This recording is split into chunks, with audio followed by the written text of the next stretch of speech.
So let's see the question. Question says the locus of the point z satisfying argument of z minus 1 by z plus 1 equal to k, where k is non-zero real constant is, और इसके लिए हमारे पास चार options given है. So key concept for this question is our key concept is if z equals to x plus iota y is a complex number, then argument of z is equals to argument of z equals to tan inverse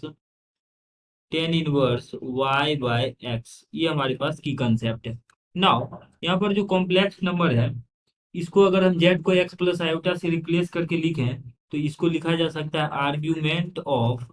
Z को लिख लेते हैं x plus iota y minus one by, और यहाँ पर भी z की जगह पे x plus iota y minus one कर लेते हैं तो ये वैल्यू आ जाएगा के इक्वल. नाउ यहाँ से हम क्या करते हैं, इसको लिख सकते हैं आर्ग्यूमेंट ऑफ, यहाँ रेशनलाइज अगर हम कर लें तो ये आ जाएगा x minus y plus iota y, और यहाँ पे मल्टीप्लाई हम कर रहे हैं इसको x plus one minus iota y से, और डिनोमिनेटर में जो टर्म है उसको अगर देखें तो ये हमारे पास एक्स माइनस वन. यहाँ पे डिनोमिनेटर में जो टर्म है इसको हम मल्टीप्लाई किए हैं x plus one minus iota y से, तो डिवाइड भी कर लेते हैं तो ये टर्म यहाँ आ जाएगा इनटू जो एज इट इज टर्म था वो था हमारे पास x plus one minus iota y.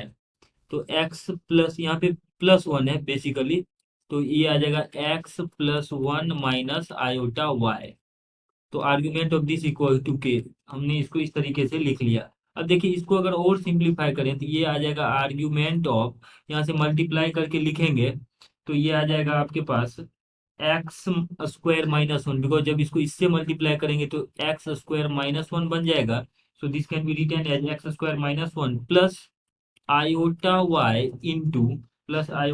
Into और ये आ जाएगा टू टाइम्स में आयोटा वाई इंटू टू और प्लस का वाई स्क्वायर. हमने न्यूमरेटर को सिंप्लीफाइड फॉर्म में लिखा, जब मल्टीप्लाई करके लिखेंगे तो ये ऐसा बन जाएगा, और डिवाइडेड बाय ये ए प्लस बी इंटू ए माइनस बी के अकॉर्डिंग यहाँ पे इसका जो वैल्यू है one x plus one plus का आयोटा वाई और यहाँ माइनस का आयोटा वाई था, ये आ जाएगा ए स्क्वायर माइनस बी स्क्वायर, यानी इसका वैल्यू आ जाएगा एक्स प्लस वन का स्क्वायर और माइनस बी स्क्वायर, तो माइनस माइनस प्लस का बी स्क्वायर यानी वाई स्क्वायर, ऐसा बन जाएगा इक्वल्स टू के. इसको और अगर हम सिंप्लीफाई करके लिखें तो this can be written as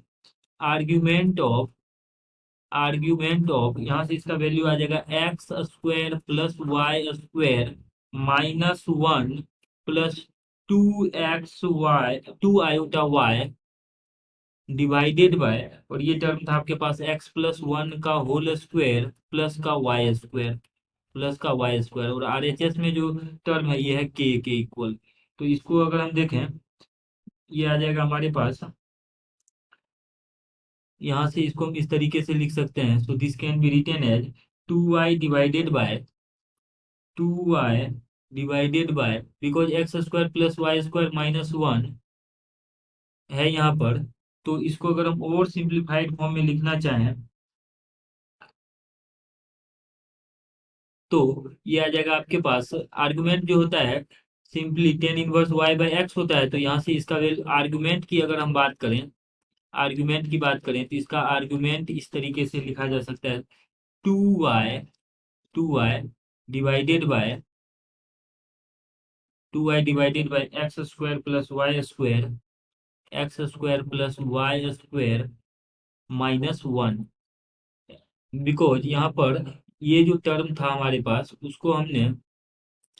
divide करके लिखेंगे तो basically tan inverse y by x ये आर्ग्यूमेंट होता है आर्ग्यूमेंट ऑफ जेड. तो न्यू मतलब इमेजिनरी पार्ट को रियल पार्ट से डिवाइड करना होता है, तो imaginary part two y by x square x plus one का स्क्वायर प्लस वाई स्क्वायर होगा, उसको डिवाइड करेंगे x square plus y square minus one square by इसके डिनू, तो ये वाला टर्म तो कैंसिल आउट ही हो जाएगा, सिंपली ये बचेगा और ये आ जाएगा के इक्वल. तो इसको अगर हम फर्दर सिंप्लीफाइड फॉर्म में लिखें तो आ जाएगा k times x square plus y square